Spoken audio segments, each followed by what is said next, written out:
పెహల్గాం ఉగ్రవాది దాడి జరిగినప్పటి నుంచి ప్రతీకారం కోసం దేశ ప్రజలందరూ కూడా ఎదురు చూస్తూనే ఉన్నారు. మతమాధారంగా అమాయక టూరిస్టుల మీద జరిగిన దాడి వెనుక ఉగ్రవాదులతో పాటు పాకిస్తాన్ ఐఎస్ఐ ఉందనే విషయం దేశాన్ని, దేశ ప్రజల్ని మరింత ఆగ్రహానికి గురిచేసింది. ఈ దాడి తర్వాత ఇండియా, పాకిస్తాన్ మధ్య చాలా పరిణామాలు అయితే చోటు చేసుకున్నాయి. రెండు దేశాలు పరస్పరం ఒప్పందాలని రద్దు చేసుకున్నాయి. కానీ ఇండియా మాత్రం పాకిస్తాన్కి గట్టిగానే కౌంటర్ ఇస్తూ వచ్చింది. సింధు నది ఒప్పందాన్ని రద్దు చేయడం, ఇంటర్నేషనల్ గా పాకిస్తాన్ తీరుని బట్టబయలు చేయడం, ఐఎంఎఫ్, వరల్డ్ బ్యాంక్ లాంటి సంస్థల నుండి పాకిస్తాన్కి ఆర్థికంగా సహాయం అందకుండా చేయడం, ఇలా పాకిస్తాన్కి ఇండియా చేతులతో సమాధానం చెప్తుంటే పాకిస్తాన్ మాత్రం నోరు పారేసుకుంటూ మాటలతోనే ఇండియాని రెచ్చగొడుతూ వస్తుంది. దాంతో రెండు దేశాల మధ్య యుద్ధం తప్పదు అన్నట్టు పరిస్థితులు అయితే ఏర్పడ్డాయి.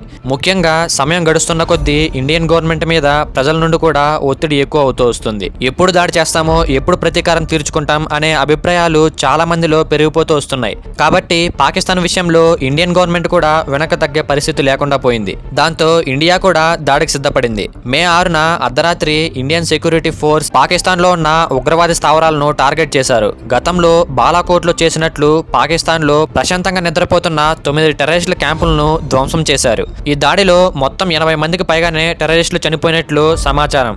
ఆపరేషన్ సింధూరం పేరుతో జరిగిన ఈ దాడులకు సంబంధించిన వార్తతోనే మే 7న మన దేశంలో నిద్రిస్తున్న వారందరూ నిద్రలేచారు.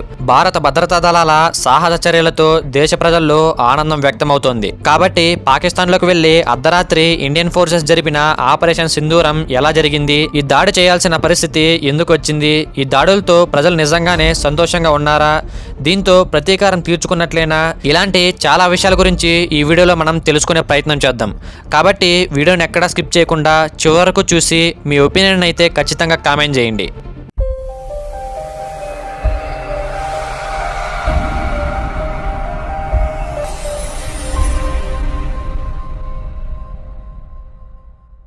మే 7 బుధవారం రోజున దేశవ్యాప్తంగా ఇండియన్ ఆర్మీ వివిధ నగరాలలో మాక్ డ్రిల్ నిర్వహిస్తున్నట్లు ప్రకటించారు. గత 2 రోజులుగా దేశవ్యాప్తంగా హై అలర్ట్ అయితే నడుస్తోంది. దేశ పౌరులు యుద్ధానికి సిద్ధంగా ఉండాలని దేశవ్యాప్తంగా 244 జిల్లాలలో మాక్ డ్రిల్ చేపడుతున్నట్టు ప్రకటించారు. దాంతో యుద్ధం తప్పదు అనే అభిప్రాయం చాలా మందిలో అయితే వచ్చింది. ఖచ్చితంగా 1-2 రోజుల్లో ఇండియా పాకిస్తాన్కి బుద్ధి చెప్పే విధంగా చాలా పెద్ద నిర్ణయం తీసుకోబోతుంది అని చాలా మంది అంచనా వేస్తూ వచ్చారు. ఎందుకంటే ఈ మధ్యకాలంలో యుద్ధం వస్తే ఎలా వ్యవహరించాలి అని ప్రజలకు వివరించే విధంగా ప్రాక్టికల్ డ్రిల్స్ ఎప్పుడూ జరగలేదు. అందుకే యుద్ధం తప్పదు అని అందరూ అనుకున్నారు. ఇండియా ఇక్కడ ఏం చేస్తుందన్నది ప్రతి విషయాన్ని పాకిస్తాన్ గమనిస్తూనే ఉంది. కాబట్టి పాకిస్తాన్కు కూడా సమాచారం ఉంది. కానీ మాక్ డ్రిల్ పేరుతో, యుద్ధ సన్నాహాల పేరుతో పాకిస్తాన్ అటెన్షన్ని డైవర్ట్ చేసింది ఇండియా. సమాచారం ఏమాత్రం బయటకు రాకుండా ఇండియా ప్లాన్ బిని అమలు చేసింది. అదే ఆపరేషన్ సింధూర్. ఆపరేషన్ సింధూర్ పేరుతో మే 6 అర్ధరాత్రి 1 గంట దాటిన తర్వాత 2 గంటల్లోపే ఆపరేషన్ సింధూర్ని ఇండియన్ సెక్యూరిటీ ఫోర్స్ ఎగ్జిక్యూట్ చేశారు.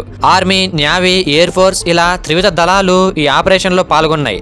ఇంత భారీ ఆపరేషన్ 1-2 రోజుల్లో ప్లాన్ చేసింది కాదు. సమాచారం ఏమాత్రం బయటకు రాకుండా ఉగ్రవాద స్థావరాలను గుర్తించడం, వారిని ట్రేస్ చేయడం, ప్లాన్ సిద్ధం చేయడం, పర్ఫెక్ట్గా ఎగ్జిక్యూట్ చేయడం, ఇవన్నీ చాలా రోజుల నుండి జరుగుతున్నాయి. పాకిస్తాన్లో ఆశ్రయం పొందుతున్న జైషే మహమ్మద్, లష్కరే తాయిబా లాంటి టెర్రరిస్ట్ ఆర్గనైజేషన్లే టార్గెట్గా మొత్తం 9 మెయిన్ టెర్రరిస్ట్ క్యాంపుల మీద ఇండియన్ సెక్యూరిటీ ఫోర్స్ అటాక్ చేశారు. పాకిస్తాన్ భూభాగంలోకి వెళ్లి మరీ ఇండియా దాడి చేసింది. బహవల్పూర్, మురిడ్కే, గూల్పూర్, కోట్లీ, బాగ్ ఇలా మొత్తం 9 చోట్ల ఈ దాడులు అయితే జరిగాయి.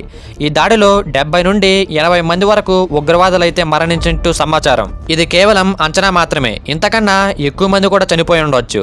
ఉదయం 10 గంటలకు ఆపరేషన్ సింధూర్ గురించి పూర్తి వివరాలను వెల్లడిస్తామని ఇండియన్ ఆర్మీ ప్రకటించింది. ఇక అలాగే ఉదయం 11 గంటలకు ప్రధాని మోదీ అధ్యక్షతన cabinet committee of security meeting అయితే జరగబోతోంది. ఈ పరిణామాల మీద సెక్యూరిటీ కేబినెట్ కూడా సమావేశం కాబోతోంది. కాబట్టి మే 7 మధ్యాహ్నం పైన గానీ పూర్తి వివరాలు బయటకు రావు. అంటే మీరు ఈ వీడియో చూసేపాటికే ఈ సమాచారం మొత్తం మీకు తెలిసే ఉంటుంది. గతంలో బాలాకోట్ స్ట్రైక్ ని మనందరం చూసాం. కానీ బాలాకోట్ స్ట్రైక్ పాక్ ఆక్యుపైడ్ కాశ్మీర్ POKలో జరిగింది. కానీ ఇప్పుడు జరిగిన దాడులలో చెక్కోమ్రా, బహవల్పూర్ లాంటి పాకిస్తాన్కి చెందిన ప్రాంతాలు కూడా ఉన్నాయి. పాకిస్తాన్లో ఉన్న బహవల్పూర్ అనేది జైషే మహమ్మద్ టెర్రరిస్ట్ ఆర్గనైజేషన్కి హెడ్ క్వార్టర్ అని చెప్తారు. కాబట్టి ఈ దాడులలో కొన్ని డైరెక్ట్గా పాకిస్తాన్లో జరిగాయి. POK మీద పూర్తి హక్కు పాకిస్తాన్కి ఏం లేవు.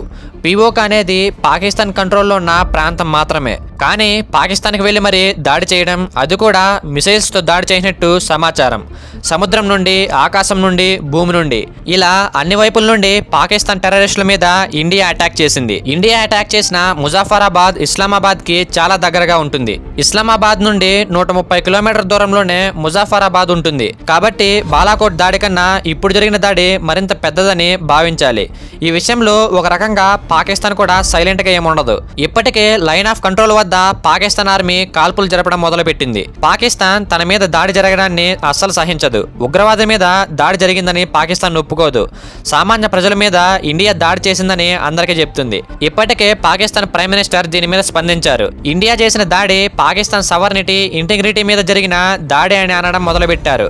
అయితే ఈ విషయంలో national security adviser Ajit Doval ఇప్పటికే America national security adviser Marco రూబియోతో మాట్లాడారు. కాబట్టి ఇంటర్నేషనల్ గా ఇండియా మీద విమర్శలు రాకుండా ఉండడం కోసం, పాకిస్తాన్కి మద్దతు లేకుండా చేయడం కోసం ఇండియా ఇప్పటికే అమెరికా లాంటి దేశాలతో కోఆర్డినేట్ చేస్తూ ఆపరేషన్ సింధూరాన్ని పూర్తి చేసింది. కాబట్టి దీని మీద పాకిస్తాన్ ఎంత మొత్తుకున్నా కూడా పట్టించుకునే వాళ్ళు చాలా తక్కువ మంది ఉంటారు.